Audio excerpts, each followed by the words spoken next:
Peptides and proteins पाहत होतो आपण. हॅलो, आवाज येत आहे ना? Yes, sir. तर what are peptides? Peptides, these are the compounds formed by the condensation of two or more amino acids. Same kiva different, okay? Two or more amino acids, they may be same or different. They combine together or they condense together to form a peptide, as well as protein. Okay, but if the molecule form is of lower molecular weight, then it is called as a peptide, and if it is of large molecular weight, then it is called as a protein. Okay, now near about 20 amino acids, they are commonly found in protein. These 20 amino acids are linked together through peptide bond. दोन amino acid मध्ये peptide bond असतो आणि त्याच्यामुळेच तो peptide तयार होतो. आता peptide म्हणजे कमी मॉलिक्यूल समजा अमिनो ऍसिडचे जॉईन झाले, कंडेन्स झाले आणि जो मोठा मॉलिक्यूल तयार होतो that is called as peptide. आणि खूप large number of amino acid समजा कंबाईन झाले किंवा कंडेन्स झाले to form a protein. Okay, तर it depends upon the molecular weight. Molecular weight ज्याचा कमी आहे तो पेप्टाइड म्हणून आपण, आणि ज्याचा मॉलिक्युलर वेट जास्त आहे त्याला आपण प्रोटीन म्हणू. Okay, so the condensation occurs between amino acid with the elimination of water molecule. Water molecule eliminate झाल्यावर आपलं हे कंडेन्सेशन होते. आता हे कंडेन्सेशन कसं होत असेल? We know that amino acid contains both amino group as well at carboxylic acid group. Carboxylic acid ग्रुपही असतो आणि अमिनो ग्रुपही असतो त्याच्यामध्ये. तर आपल्याला माहित आहे की ऍसिड म्हणजे COH ग्रुप जो आहे तो ऍसिडिक आहे आणि अमिनो ग्रुप जो आहे that is basic in nature, and therefore there is a loss of water molecule from amino group and COH group to form a peptide linkage. Peptide linkage तयार होतो. ठीक आहे. आता ही जे चेन तयार होते, the chain containing less than 50 amino acid are called as peptide. Amino ऍसिडचे जे मॉलिक्युल्स आहे हे समजा 50 पेक्षा कमी असेल तर त्याला आपण पेप्टाइड म्हणतो, आणि जर 50 पेक्षा जास्त असेल अमिनो ऍसिडचे मॉलिक्युल्स त्या चेन मध्ये तर त्याला आपण प्रोटीन्स म्हणतो. मग peptide bond formation. Alpha carboxyl group of one amino acid with side chain R1, it forms a covalent peptide bond with alpha amino group of another amino acid with side chain R2 by removal of water molecule. आता हा एक amino acid आहे, हा एक amino acid आहे आणि हा दुसरा अमिनो ऍसिड आहे. ठीक आहे, तर त्याच्या ह्या कार्बन आणि नायट्रोजन मध्ये बॉन्ड तयार झालेला आहे. या बॉन्डला म्हणतो आपण peptide bond. Okay, by the loss of water molecule. Water molecule loss होऊन एक जो there is a formation of this CN bond. This bond it is called as peptide bond or peptide linkage. So if the two molecules of amino acids combine, आता दोन molecule combine झाले तर याला काय म्हणतो आपण? डायपेप्टाइड. तीन molecule combine झाले amino ऍसिडचे through this linkage, then it is called as a tripeptide.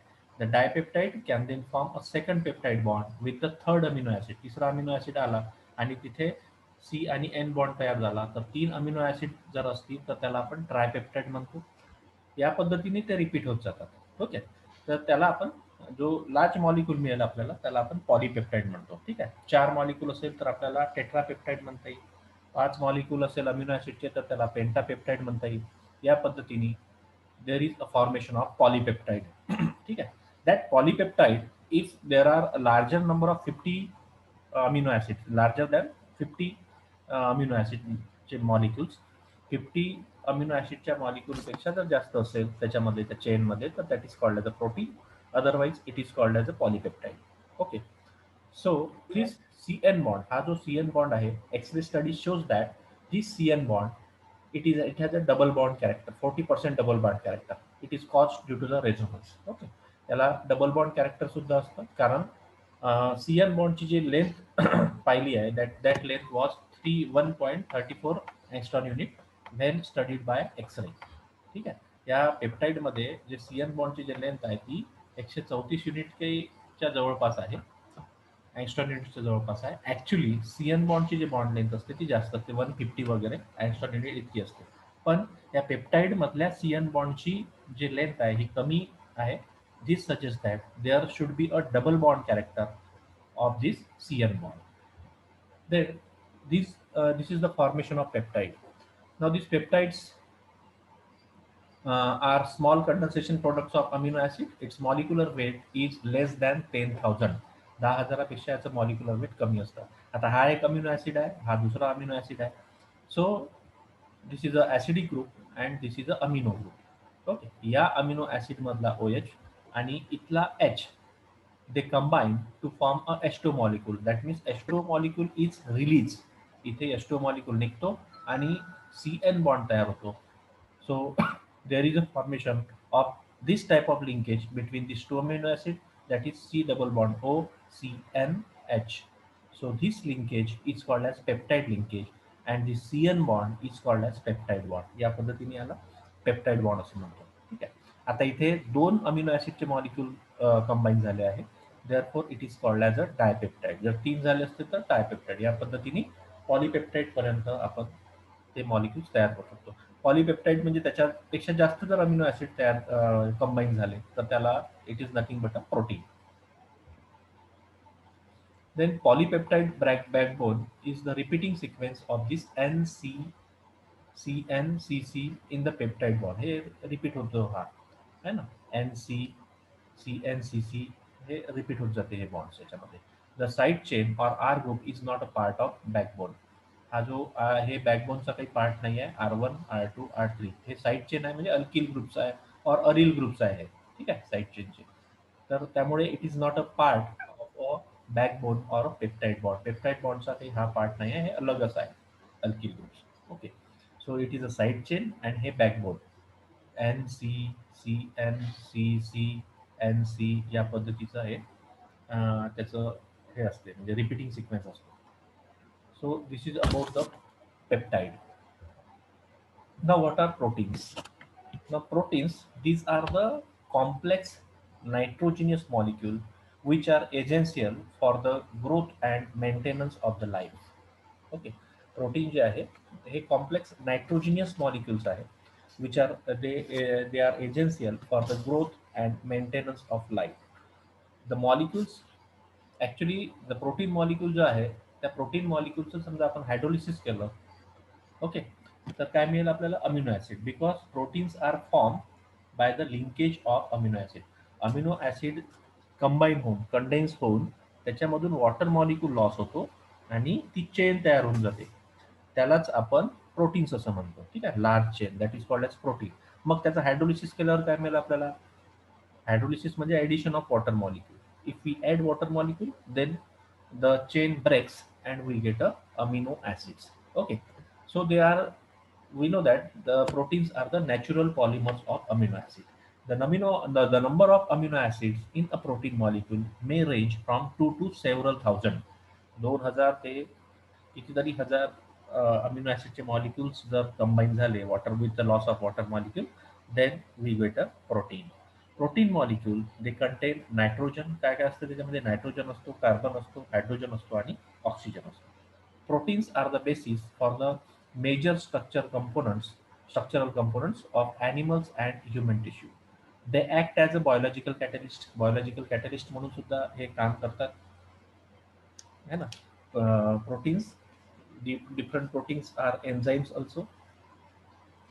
So they form a structural parts of organism, participates in different cell reaction, acts as a molecule of immunity. Immunity वाढवण्यासाठी सुद्धा protein असते and also provide a fuel. Energy साठी सुद्धा proteins असतात. So properties of protein. It is found in all living organisms.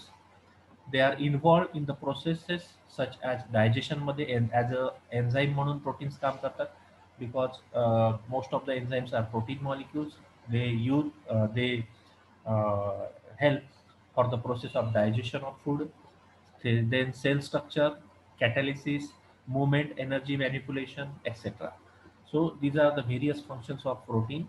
These are the complex molecules. These are the polymers of amino acids, and these are long chain of amino acids. They are called as polypeptides. Polypeptide, that is nothing but a proteins. Okay. Now classification of proteins based on physical properties and chemical composition. These are classified into three types. कोणत्या कोणत्या टाईपमध्ये याला divide करता येतं? Based on type of based on physical properties and chemical composition. They are divided into simple proteins, conjugated proteins, and derived protein. Now, what is meant by simple proteins? These simple proteins on hydrolysis they gives a amino acid. Okay, simple protein जे आहे, these are the proteins which give amino acid only on hydrolysis with acid or enzymes. एन्झाईमनी किंवा ऍसिडने समजा याचं hydrolysis केलं तर आपल्याला काय मिळतं? अमिनो ऍसिड मिळतं. The important examples are albumins, globulins, glutelins, albuminoids. Okay, upon hydrolysis, this simple protein gives a mixture of amino acids फक्त and nothing else. फक्त आपल्याला मिक्सचर मिळतं अमिनो ऍसिडचं यांचं हायड्रोलिसिस केलं सिम्पल प्रोटीनचं तर. कंजुगेटेड प्रोटीन्स कशाला म्हणतात? They are compose of simple protein. Simple protein ते बनलेले असतात.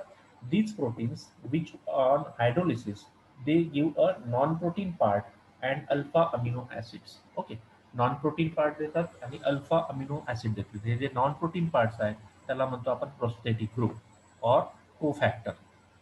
So these the examples are nucleoproteins, glycoproteins, phosphoproteins, हिमोग्लोबिन्स.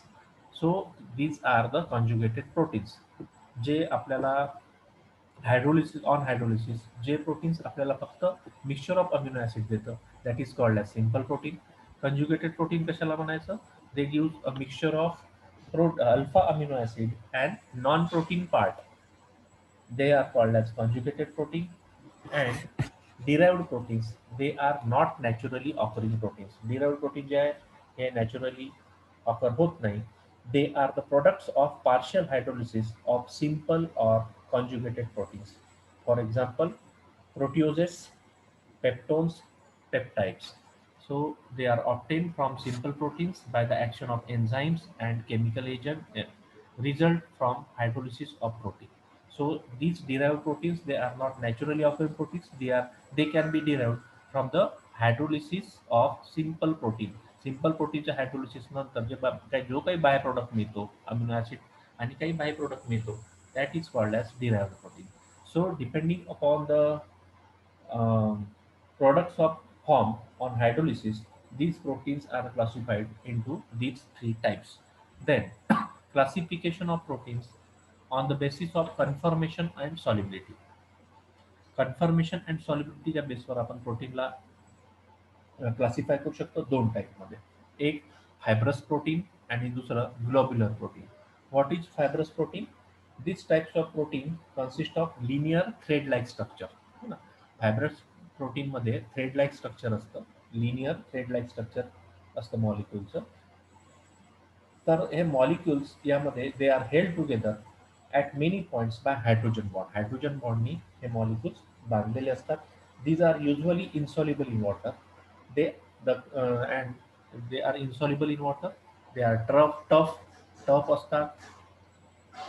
They are thread like, they have a thread like structure and they are also insoluble in water.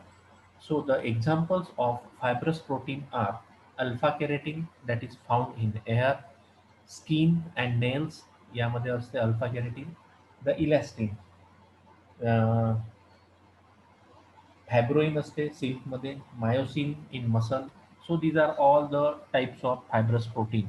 Fibrous protein म्हणजे ज्याच्यामध्ये जे molecules असतात ते thread like असतात, thread सारखे molecules असतात आणि linear असतात. ते जे मॉलिक्युल्स आहेत ते एकमेकांना थ्रू हायड्रोजन बॉन्डिंग अटॅच असतात. That is called as fibrous protein. Then the globular protein, they are soluble in body fluid. For example haemoglobin, it is a globular protein. Insulin जे आहे ते सुद्धा ग्लोब्युलर प्रोटीन आहे. Albumin जे आहे that is also globular protein. Enzymes and others these are all globular protein. So in this type of protein the molecules are folded together. याच्यामध्ये thread like structure नसते, ते फोल्डेड झालेले असतात into a compact unit. Okay, forming a spheroidal shape. The peptide chain in globular protein are also held by hydrogen bonds, but these forces are comparatively weak. याच्यामध्ये सुद्धा जे दोन प्रोटीनचे molecules आहेत ते हायड्रोजन बॉन्डनी एकमेकांसोबत बांधले जातात. पण हा जो हायड्रोजन बॉन्ड असतो it is comparatively weak than in case of a fibrous protein.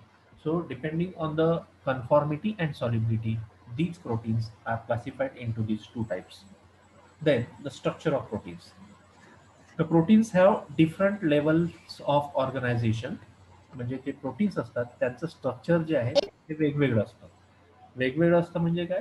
ते अलग अलग पद्धतीने एकमेकांशी बांधले गेलेले असतात. तर depending on that these proteins are classified. The structure of these proteins is classified into primary structure, secondary structure, tertiary structure, and quaternary structure. Now, what is meant by primary structure? The primary structure, या primary स्ट्रक्चरमध्ये जे आपण आता chain पाहिली पॉलिपेप्टाईडची, ती chain that is a primary structure of protein. Okay. पॉलिपेप्टाईडची जे सिंपल चेन आहे म्हणजे amino acid molecules after the loss of एस्टो मॉलिक्यूल जे अरेंज होतात, that is nothing but a primary structure of protein. So in this case, the two amino acid molecules or the two units are held together with the help of covalent bond. Secondary, tertiary, and quaternary structure.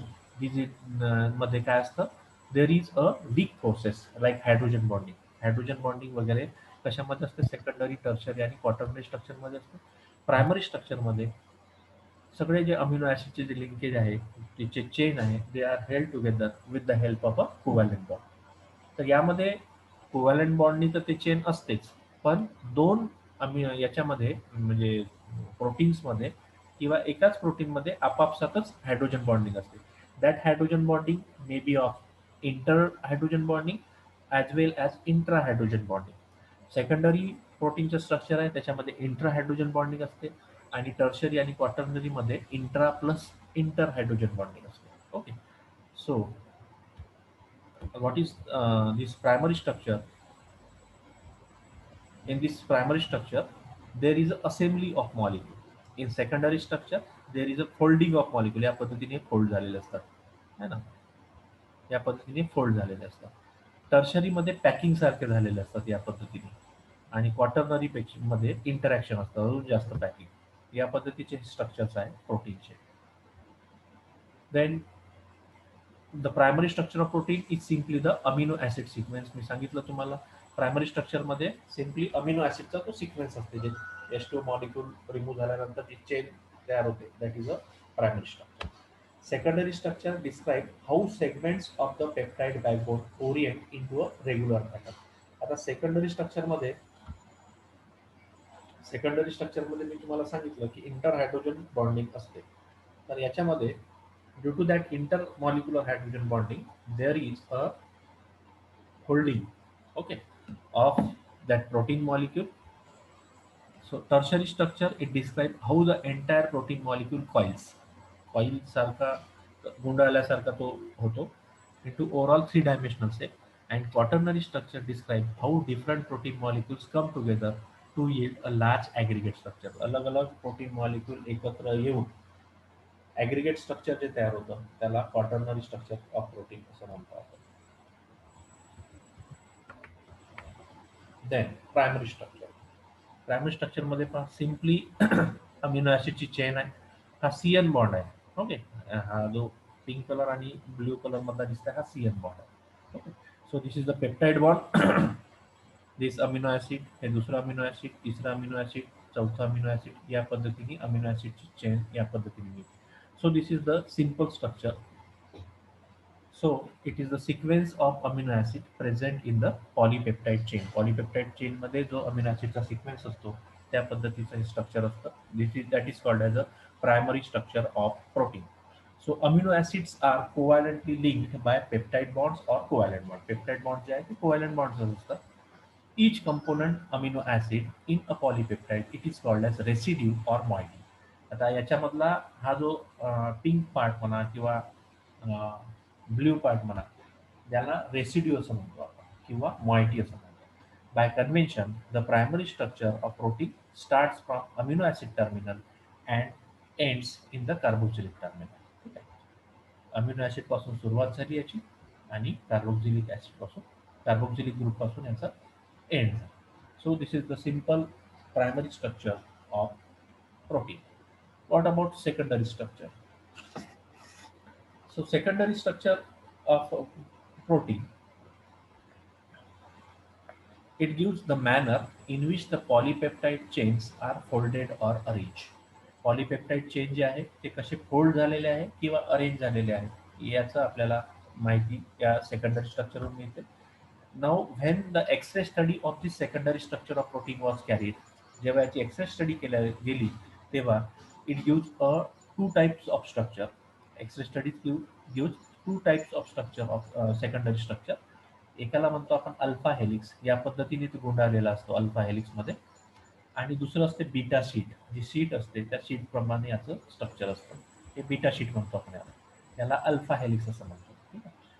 So it is a local regularly occurring structure in proteins and is mainly formed through hydrogen bonds between backbone atom. मी सांगितलं तुम्हाला, समजा हे polypeptide chain किंवा प्रोटीनची chain आहे, त्या आपापसामध्ये या पद्धतीने इथे हायड्रोजन बॉन्डिंग असते है ना, त्याच्यामुळे याला या पद्धतीचं हेलिक्स स्ट्रक्चर तयार होतं याचा.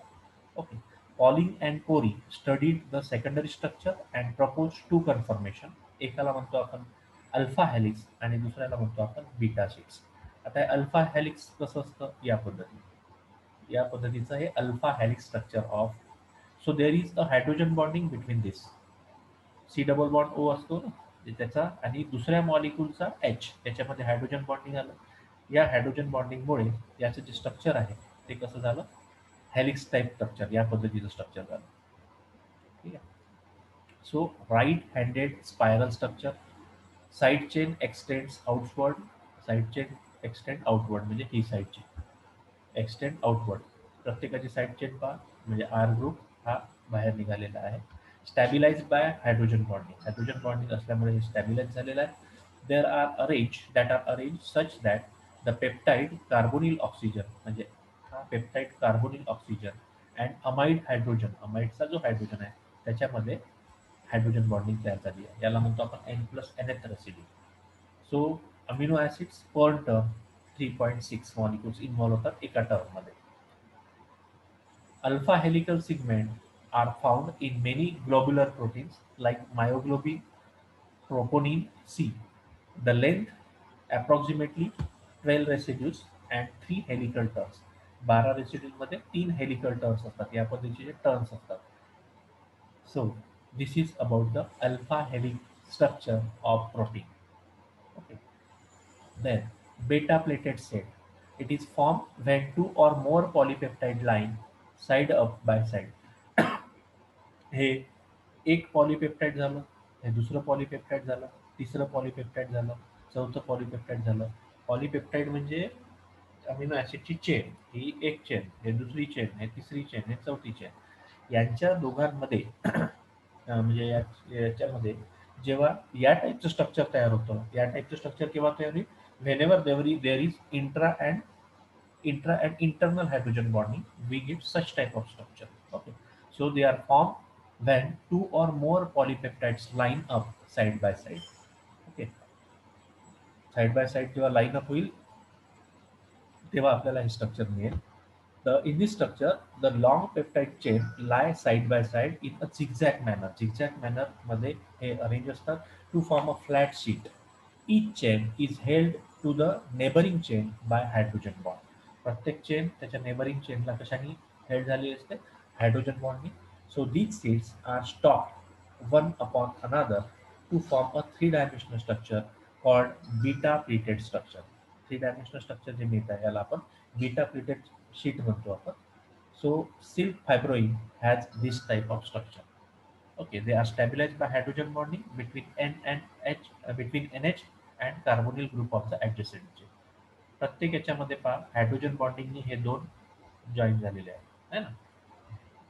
हे एक पॉलीपेप्टाइड चेन झाली, हे दुसरी पॉलीपेप्टाइड चेन झाली. दोघांमध्ये या पद्धतीची जेव्हा हायड्रोजन बॉन्डिंग होईल तेव्हा आपल्याला एक बीटा शीट स्ट्रक्चर किंवा बीटा प्लेटेड शीट आपल्याला या टाईपचं स्ट्रक्चर आपल्याला मिळतं. Okay. So this is called as beta pleated sheet of protein. It is a secondary structure of protein. Now tertiary structure. Tertiary structure मध्ये या पद्धतीने हे zigzag अरेंजमेंट होते या पद्धतीची प्रोटीन मॉलिक्यूलची. आपल्याला 3D टाइप ऑफ स्ट्रक्चर मिळतं, that is called as a tertiary structure. The tertiary structure it defines the specific overall 3D shape of protein. Tertiary structure is based on various types of interaction between the side chain of peptide chain.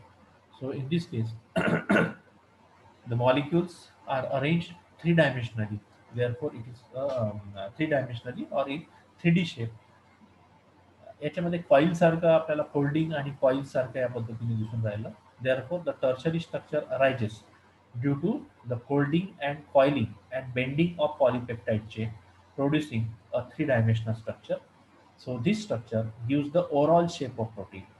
The tertiary structure of protein can be obtained due to folding and superimposition of various secondary structures. So the examples of such type of proteins are globular proteins. या पद्धतीचं structure असतं tertiary structure प्रोटीनचं. Then quaternary structure त्याच्यापेक्षा complicated असते या पद्धतीचं. The quaternary structure involves the clustering of several individual peptide or protein chains into a final specific shape. या पद्धतीचं कॉम्प्लेक्स स्ट्रक्चर असतं क्वाटर्नरी स्ट्रक्चर प्रोटीनचं. A variety of bonding interaction including hydrogen bonding, salt bridges and disulfide bonds hold the various chains into a particular geometry. Two kinds of quaternary structures, both are multi-subunit proteins. Homodimer, association between identical polypeptide chain. Heterodimer, that is the interaction between subunits of the very different structure. या पद्धतीचं हे जे आता काढलेलं आहे हे हेटेरोडायमर आहे, कारण वेगवेगळे पॉलीपेप्टाइड चेन त्याच्यात असोसिएट झालेले आहे. The interaction within the multi-units, subunits are the same and that found in tertiary and secondary structure. So this is the quaternary structure of protein. या पद्धतीचं quaternary structure असतं. So these are the four types of structures of protein. Primary structure, which is a simple structure of polypeptide. Secondary structure, it exists into two form, alpha helical structure किंवा beta pleated sheet. In this secondary structure, there is a intermolecular hydrogen bonding. Then there is a tertiary structure which exists due to the coiling or folding and bending of the polypeptide chain. Okay, and quaternary structure, it is the complex structure which is formed due to the clustering of several individual peptides or protein chains. Okay, so these are all four structures of protein. Now, the next part is denaturation of protein. आता हे secondary किंवा tertiary जे structure आहे याचं denaturation होतं. डिनॅच्युरेशन म्हणजे काय? Disruption म्हणजे ब्रेकडाऊन सारखं. ओके, सो प्रोटीन स्ट्रक्चर जे आहे it may be disrupted by physical और केमिकल एजंट. हे जे प्रोटीनचे स्ट्रक्चर असतात सेकंडरी म्हणा किंवा टर्शरी म्हणा, हे ब्रेक होतात किंवा त्याचं डिसरप्शन होतं. ब्रेक होणं म्हणण्यापेक्षा डिसरप्ट होणं, तुटणं ड्यू टू सम फिजिकल और chemical changes. So this is called as denaturation of protein. Okay. So this leads to their denaturation or coagulation. Disruption of structure causes loss of function. Disruption मुळे काय होते? त्याचे जे function आहे original function ते ते निघून जातं, म्हणजे ते राहणार नाही ओरिजिनल फंक्शन त्याचं.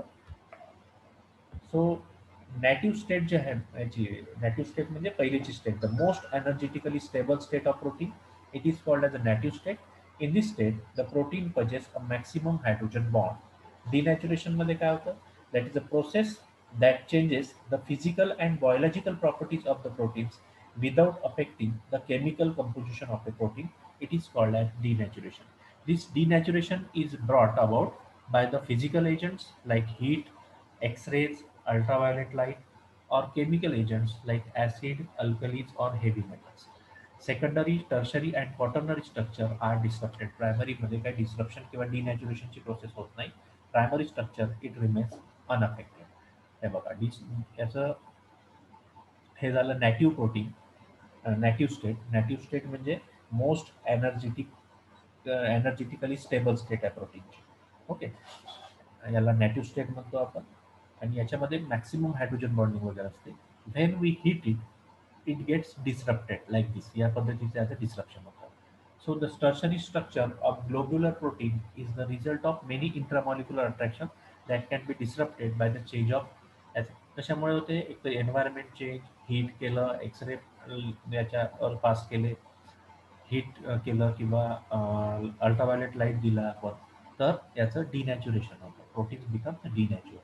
Solubility is drastically decreased as in heating eggs white, where the albumin unfold and coagulate. याचं चांगलं जे उदाहरण आहे ते आपण एग्स जेव्हा बॉईल करतो तेव्हा जो त्याचा व्हाईट पार्ट तयार होतो, that is the denatured protein. So denatured protein is less soluble कमी असतो, easily precipitated, biologically inactive. Sometimes it is possible to restore the denatured protein to its original structure and function. This is done by reversing the condition that led to its denaturation. तर ही जे process आहे याला रिनॅच्युरेशन म्हणते. पण रिनॅच्युरेशन प्रत्येक ठिकाणी होत नाही. जसं एकदा एग्स बॉईल केलं आणि त्याच्यानंतर ते तयार झालं, त्याला पुन्हा त्याचं रिनॅच्युरेशन पुन्हा करता येत नाही. त्याला जरी पाण्यात टाकलं किंवा हीट जरी काढली तरी पुन्हा जशा तसं एग, सुरुवातीचं जो एग होतं त्या पद्धतीचं तयार करता येत नाही. पण काही मध्ये पॉसिबल आहे की there is a restore of the denatured protein. Original स्ट्रक्चरमध्ये त्याला रिस्टोअर करता येतं. ठीक आहे. So this is done. कसं रिस्टोअर करतो आपण? This is done by reversing the condition that led to its denaturation. Denaturation ज्या कंडिशन दिल्या होत्या त्या कंडिशनला रिव्हर्स केलं तर पुन्हा आपल्याला नॅटिव्ह स्टेटमध्ये तो प्रोटीन मिळतो. पण हे प्रत्येक वेळेस होत नाही. ही जे प्रोसेस आहे ज्याला आपल्याला ओरिजिनल स्ट्रक्चरमध्ये त्याला आणता येतं त्याला रिनॅच्युरेशन असं म्हणतो. So this is about the denaturation of protein. Denaturation मध्ये सरळ सरळ काय डिनॅच्युरेशन? डिनॅच्युरेशन मध्ये due to the change, physical and chemical change, biological properties ज्या आहे प्रोटीनच्या त्या चेंज होतात. फिजिकल अँड बायोलॉजिकल प्रॉपर्टी त्या प्रोटीनच्या चेंज होतात किंवा on when they are brought about by physical agent or like किंवा केमिकल एजंट. केमिकल एजंट किंवा physical एजंटचा आपण यूज करून त्याच्या ज्या प्रॉपर्टीज आहेत, बायोलॉजिकल प्रॉपर्टीज म्हणा किंवा फिजिकल प्रॉपर्टीज आहेत त्या चेंज करणं, या प्रोसेसला डिनॅच्युरेशन असं म्हणतो आपण.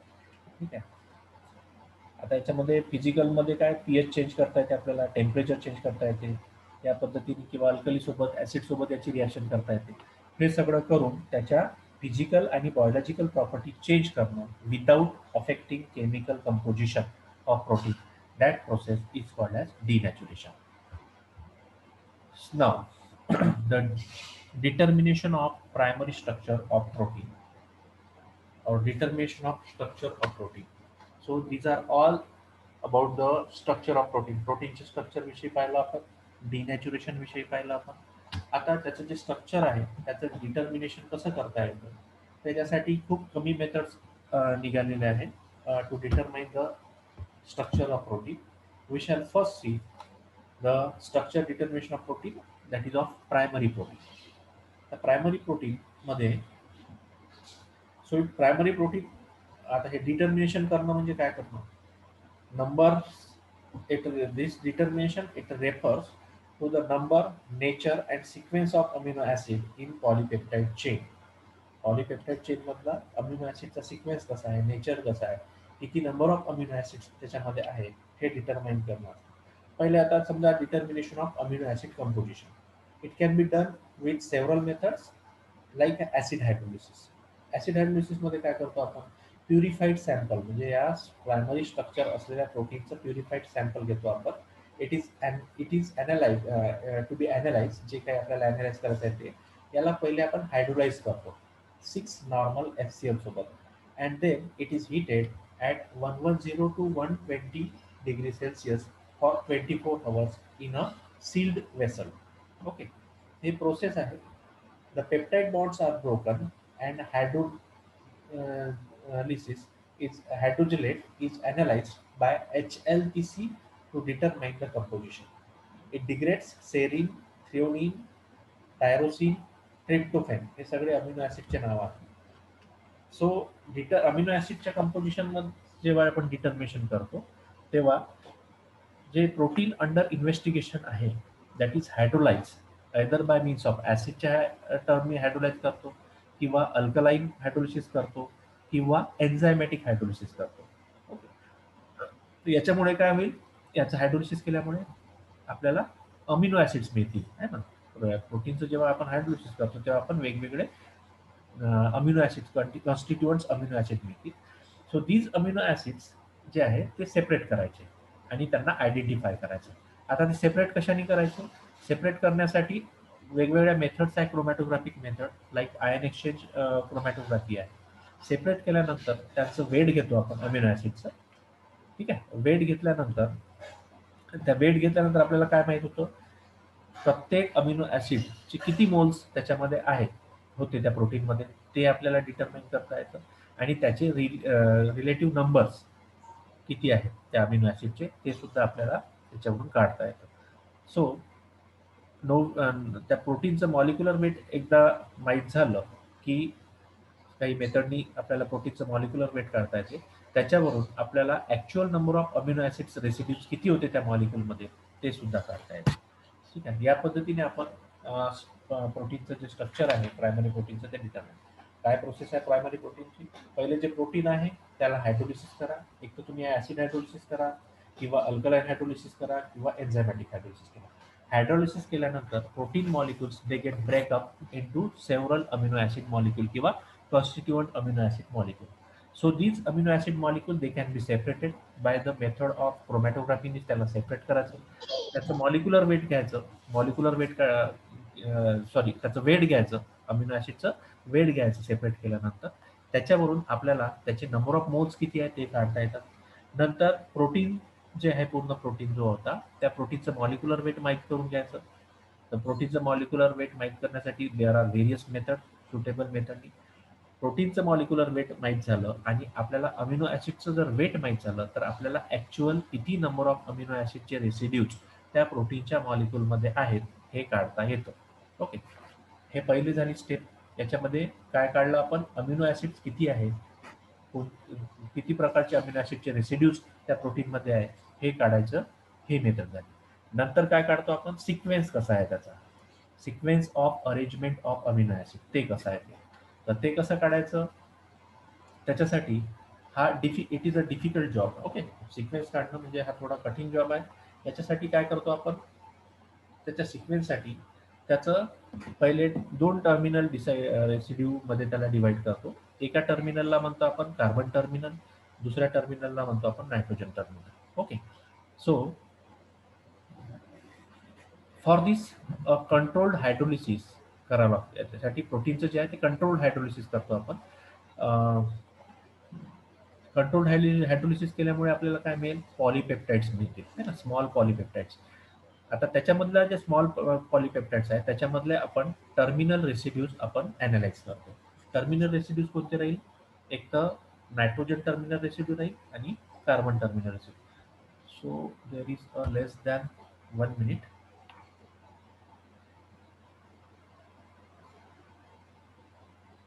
We will see the next part in next lecture. Okay, समोरचा पार्ट आपण